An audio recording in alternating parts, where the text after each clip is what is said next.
bersama Pastor Santoso Kurdi dari Gereja Injil Firman Tuhan akan membagikan firman Tuhan pada pagi hari ini yang kami beri judul Bersukacitalah dalam Tuhan. Dan sebelumnya mari kita berdoa.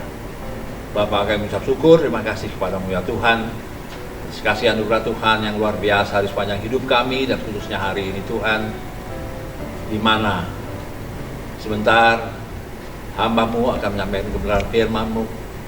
Biarlah Kau urapi kami semua, khususnya hamba-Mu dan juga jemaat Tuhan dimanapun mereka berada. Biarlah Tuhan juga menyertai mereka, urapi mereka semua, dan mampukan kami semua untuk dapat mengerti dan memahami kebenaran firman-Mu.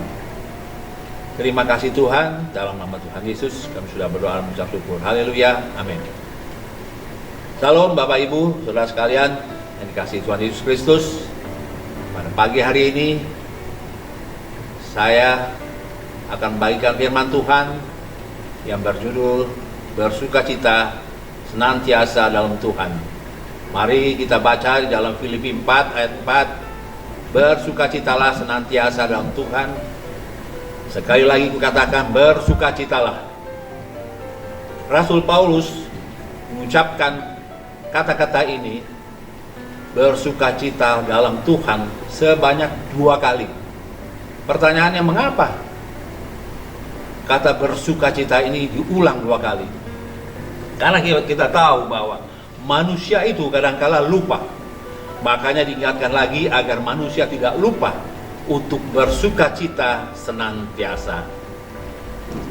Jadi sukacita harus dimiliki setiap orang percaya, karena sukacita itu sangat penting. Hidup dalam sukacita berarti sesuatu kondisi yang harus kita raih, dan sukacita harus menjadi gaya hidup kita sehari-hari, baik dalam keadaan susah maupun senang, baik buruk ataupun baik, kita harus tetap bersukacita dalam Tuhan. Lalu pertanyaannya, apa bedanya bersukacita dalam Tuhan dan bersukacita yang dunia berikan? Kalau sukacita dunia hanya sementara sifatnya, sedangkan sukacita yang Tuhan berikan itu bersifat kekal. Sukacita kita bukan didasari oleh pangkat, jabatan, harta, kemewahan. Karena kalau kita bersukacita karena hal-hal bersifat materi, kita akan sangat kecewa. Sukacita merupakan hal yang penting untuk membangun karakter yang kuat dan tangguh. Sukacita juga adalah salah satu cara pola hidup sehat, karena hati yang gembira adalah obat yang manjur. Jadi tebarkanlah senyum Anda agar suasana menjadi tentram dan nyaman. Senyum dapat membangkitkan semangat yang terpuruk. Jadi semuanya itu kukatakan kepadamu supaya sukacitaku ada di dalam kamu dan sukacitamu menjadi penuh. Demikian dikatakan Tuhan Yesus di dalam Yohanes 15 ayat 11. Lalu pertanyaannya, bagaimana caranya supaya kita selalu hidup penuh dengan sukacita? Yang pertama, ingatlah akan masa lalu yang baik. Jadi kita harus selalu mengingat dan merenungkan kembali kebaikan Tuhan, akan menolong kita mengatasi pikiran dan perasaan buruk yang membuat kita kehilangan sukacita, seperti keadaan saat ini di mana adanya pandemi COVID-19 ini. Semua orang merasa susah dengan adanya pandemi demikian. Tapi apakah kita tetap bisa bersukacita? Itu yang Tuhan tuntut, supaya setiap orang percaya kalau bisa mengeluarkan atau mengatasi pikiran dan perasaan buruk yang membuat kita kehilangan sukacita. Apakah kita dapat lakukan itu untuk setiap kita individu orang percaya? Kembali kepada diri pribadi masing-masing. Jadi kalau kita kembali kepada Filipi 4 ayat 8, dikatakan kita harus mengingat kebaikan orang-orang yang pernah menolong kita akan mendatangkan berkat dan sukacita. Tapi sebaliknya, kalau kita mengingat hal-hal yang buruk yang menimpa kita, akan buat kita sakit hati, kecewa, susah, sedih, dan tertekan, sehingga kita akan kehilangan sukacita. Oleh sebab itu, pikirkanlah hal-hal yang positif. Katakan di dalam Filipi 4 ayat 8. Jadi kita sebagai orang percaya, jangan selalu punya pikiran yang negatif, tapi harus mengeluarkan hal-hal yang sifatnya positif. Itu yang pertama. Jadi ingatlah akan masa lalu yang baik. Lalu yang kedua, tetap memuji Tuhan dan menyembah Tuhan di tengah-tengah masalah. Jadi nyanyian, pujian, ganti semangat yang pudar. Di cara kita mengganti perkabungan dengan sukacita adalah dengan memuji Tuhan. Jadi menyembah memuji Tuhan, itulah yang Tuhan kehendaki, supaya segala alam pikiran kita, perasaan kita yang buruk, yang negatif itu bisa hilang. Lalu yang ketiga, mintalah pertolongan Tuhan. Raja Daud meminta pertolongan Tuhan saat menghadapi masalah yang berat. Jadi kita baca di dalam Mazmur 143 ayat 7. Jadi dalam menghadapi masalah, seringkali kita lebih dulu mencari pertolongan manusia.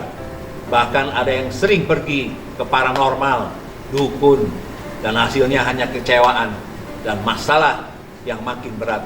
Pertolongan dari manusia terbatas, tapi pertolongan dari Tuhan tidak terbatas. Itu yang ketiga, jadi mintalah pertolongan Tuhan. Lalu yang keempat, tetaplah mengucap syukur dalam segala hal. Ini dapat kita baca di dalam 1 Tesalonika 5 ayat 18. Dalam segala keadaan dan situasi, susah maupun senang, kita harus tetap mengucap syukur. Keputusasaan, kegagalan, jangan membuat kita bersungut-sungut, karena persungutan tidak menyelesaikan masalah, malah menambah masalah, dan beban kita bertambah berat. Mengucap syukurlah senantiasa. Walaupun di tahun ini banyak masalah yang kita hadapi, khususnya pandemi COVID-19 ini, yang membawa dampak bermacam-macam sektor, baik ekonomi, sosial, budaya, keamanan. Tapi kita harus yakin ada Tuhan kita yang selalu menyertai kita, memelihara kita. Ucapan syukur akan menyenangkan hati Tuhan dan membuat hidup kita penuh dengan sukacita. Ucapan syukur juga membuat kita mengalami kuasa kebangkitan. Kita bisa baca dalam Yohanes 11:41.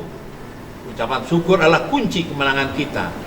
Jadi semakin kita bersyukur, semakin besarlah kekuatan kita untuk memperoleh berkat.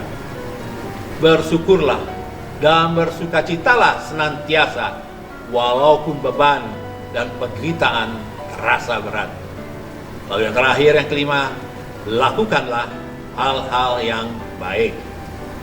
Nanti bisa baca di rumah Galatia 6 ayat 9 ayat 10, apa yang kita tabur, itulah yang akan kita tuai nanti.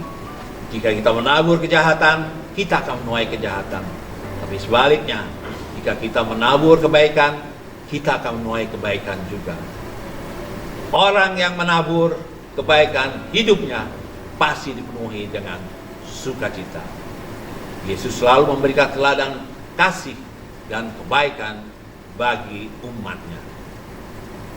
Sebab itu dimanapun kita berada, kita harus jadi berkat buat orang lain. Jadi firman Tuhan hari ini dengan tegas mengatakan bahwa kita harus selalu berbuat baik dengan siapapun juga. Janganlah jadikan sikap berbuat baik itu sebagai paksaan, tapi kita harus selalu memberi dengan sukacita. Sebagai orang percaya, kita harus memiliki kasih Kristus, hidup dalam damai, dan memancarkan kebaikan bagi setiap orang. Janganlah bosan berbuat baik, dan biarlah di sepanjang hari ini, di sepanjang hidup kita ini, kita selalu memberikan kedamaian serta memancarkan kebaikan bagi sesama kita, agar nama Tuhan dipermuliakan. Maju terus dalam Tuhan, dan jadikanlah sukacita itu jadi gaya hidup kita. Tuhan Yesus memberkati. Mari kita berdoa. Bapa, kita syukur dan terima kasih kepadamu ya Tuhan, di mana hamba-Mu sudah selesai menyampaikan kebenaran firman-Mu. Biarlah firman menjadi rema dalam kehidupan kami. Firman itu menjadi berkat kekuatan bagi kami. Dan Engkau akan mencurahkan firman itu di roh hati kami masing-masing. Karena kebenaran firman-Mu itulah yang memerdekakan kami. Terima kasih Tuhan, dalam nama Tuhan Yesus sudah berdoa dan mengucap syukur. Haleluya, amin.